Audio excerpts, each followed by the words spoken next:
आज की क्लास में हम लोग पढ़ेंगे जीव विज्ञान। जीव विज्ञान का हिंदी होता है, जीव विज्ञान हिंदी में ही बोला जाता है और इंग्लिश में बोला जाता है इसको बायोलॉजी। बायोलॉजी का फर्स्ट चैप्टर है आपका कोशिका। तो सबसे फर्स्ट में हम लोग जानेंगे कि जीव विज्ञान किसे कहते हैं, कौन आविष्कार किए हैं, इसके फादर कौन है, उसका अध्ययन कैसे कैसे होता है, वो सारे कुछ का अभी हम लोग डिटेल इसका जानेंगे। सबसे फर्स्ट हम लोग जीव विज्ञान के बारे में जानेंगे। पहले हम लोग किसी का नाम के बारे में जानते हैं, तब उसका डीपली जानते हैं।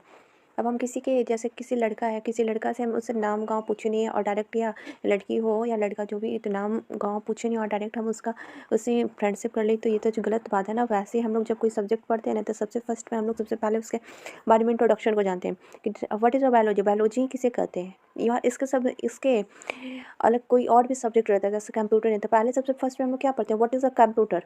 वैसे ही सेम है, ये भी आपका सब्जेक्ट है बायोलॉजी का। तो बायोलॉजी आपका होता है कि जीव विज्ञान किसे कहते हैं। जीव विज्ञान का शब्द का सबसे पहले लैमार्क टैबरेनियस ने नाम दिया था। किसने? सबसे फर्स्ट में लैमार्क। लैमार्क एक वैज्ञानिक का नाम था। किनका नाम था? लैमार्क वैज्ञानिक का। और टैबरेनियस, ये दोनों मिल के जीव विज्ञान का जैसे नाम दिए थे। कब दिए थे?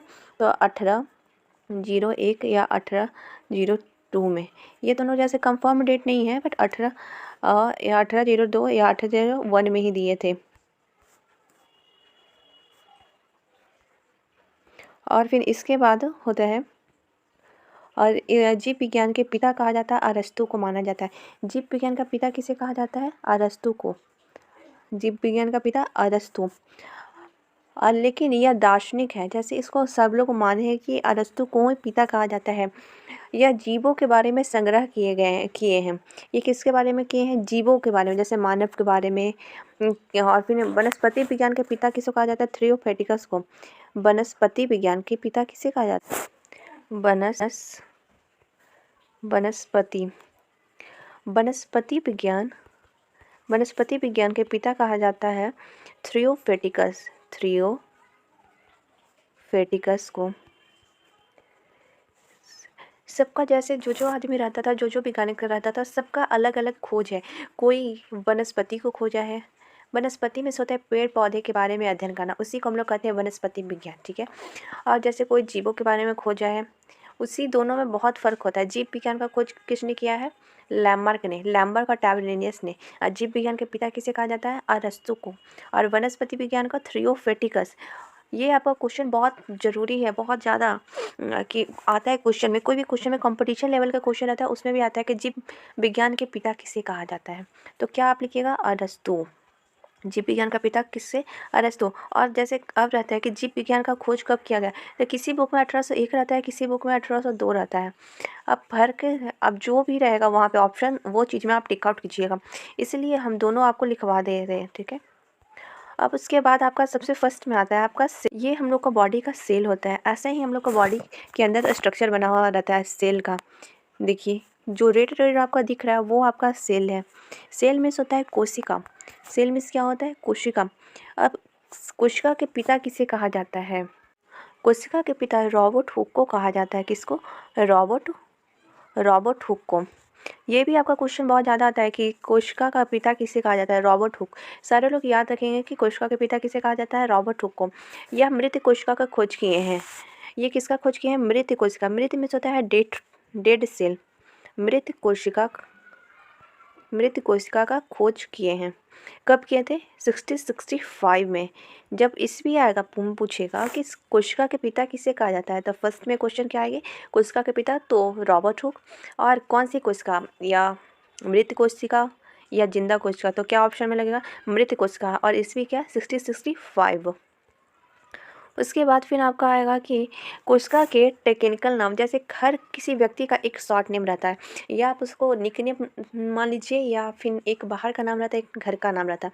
वैसे कोशिका का भी एक निकनेम है। इसका बोला जाता है, टेक्निकल नाम होता है साइटो।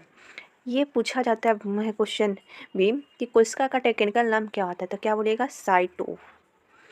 और फिर मृत कोशिका में को नेफ्रोसिस कहते हैं। मृत कोशिका को क्या कहते हैं? नेफ्रोसिस। अब ये नहीं है कि मृत कोशिका है तो उसको मृत कोशिका ही कहेंगे, नेफ्रोसिस नाम है। सब कुछ का नाम रहता है, या वो जिंदा रहे या मरा हुआ रहे, सारा कुछ का नाम रहता है, ठीक है। और जीवित कोशिका के बारे में लियो वैन हुक नामक वैज्ञानिक ने बताया। जो देखिए, मृत कोशिका का किसने? रॉबर्ट हुक ने। और जीवित कोशिका का लियो वेन हॉकने, लेवेन हॉकने बताया है। दोनों का भी पता चल गया होगा कि ये आपका जीवित कोशिका, अमृत कोशिका का रॉबर्ट हुक ने। दोनों को हम लोग कंपेयर करते चलेंगे, ठीक है। इन्हें फादर ऑफ बैक्टीरियोलॉजी कहते हैं। किनको फादर ऑफ बैक्टीरियोलॉजी कहते हैं? इसे, ल्यूवेनहॉक को, ठीक है। संसार की सबसे बड़ी कोशिका किसे कहा जाता है? यहाँ तक तो जान गए कौन खोज किया, कैसे खोज किया, कौन सी ईस्वी में हुआ। अब आती है नेक्स्ट लाइन पॉइंट, संसार की सबसे बड़ी कोशिका क्या होती है? शुतुरमुर्ग के अंडे।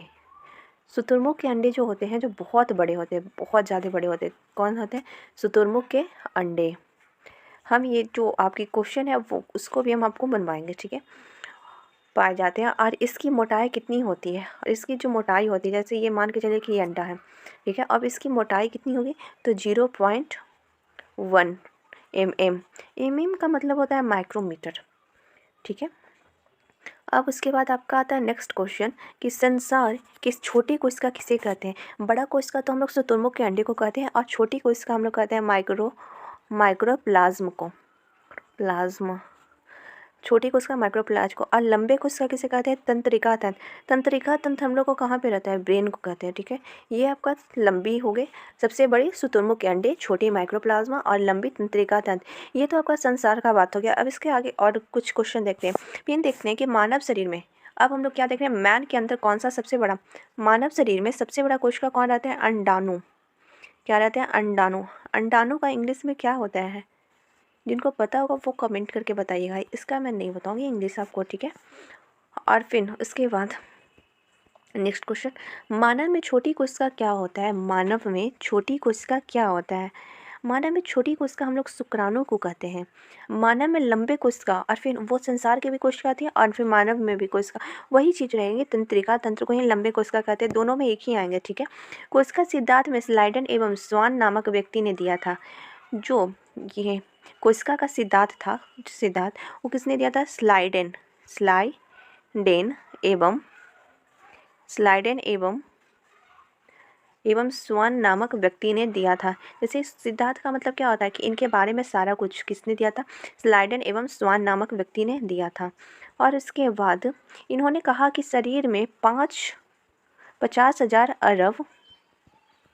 50,000 अरब कोशिकाओं से बना होता है।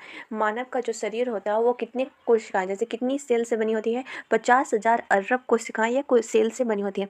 अंततः कोशिका शरीर का सबसे छोटी इकाई है। जो शरीर में जो सबसे छोटी इकाई होती है वो क्या होती है? सबसे छोटी इकाई क्या होती है? ये भी बहुत मोस्टली क्वेश्चन, बहुत अच्छे क्वेश्चन है, ठीक है। सबसे छोटी सेल भी बोल सकते हैं। क्या हो सबसे छोटी इकाई किसे कहते हैं? तो सेल को कहा जाता है। यहाँ पे मैं सेल लिखती हूँ, ये सेल आपका आंसर हो जाएगा, ठीक है बेटा। और उसके बाद आपका एक और क्वेश्चन होता है कि सबसे तेज विभाजन होने वाली कोशिका मानव यकृत होता है।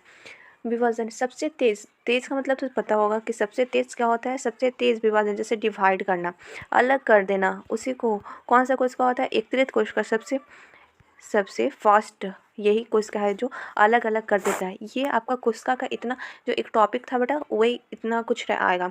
जो भी कहीं भी कंपटीशन लेवल में हो या फिर स्कूल लाइफ में पढ़े हैं, इतना आपका कोशिका के अंदर का क्वेश्चन बहुत इंपॉर्टेंट होता है बेटा। जो भी इंपॉर्टेंट था वो मैं अभी करवा चुकी हूँ। और फिर इसके बाद मैं पढ़ाऊँगी आपको जीव द्रव। जीव द्रव किसे कहते हैं? कौन खोज किए हैं? जीव द्रव का इंग्लिश क्या होती है बेटा? वो चीज़ मैं नेक्स्ट क्लास में आपको ज़रूर से ज़रूर बताऊँगी। आज के लिए बस इतना ही।